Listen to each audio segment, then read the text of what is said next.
Дим, нам блогерша сотрудничество предлагает, прикинь? Круто. А что хочет? Свадебное оформление, президиум, арка из живых цветов, бутоньерки на 500 человек, 75 композиций на стол и букеты комплименты на 50 человек, ну и букет невесты, конечно. А взамен?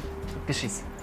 Так, подожди. Она пишет, что если бы мы следили за ее блогом, то такого вопроса бы у нас не возникло. У нее почти 1 000 000 подписчиков. Круто. Все то, что она перечислила, вот, можешь так и писать. Так вот, все то, что она хочет, займет 15 наших флористов, 3 дня работы, несколько машин цветов.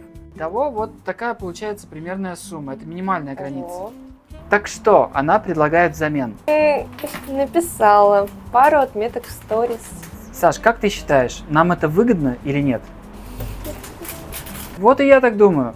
Ты скинь донат на Бусти. Ссылочка в описании профиля. Хотя бы 100 закинь.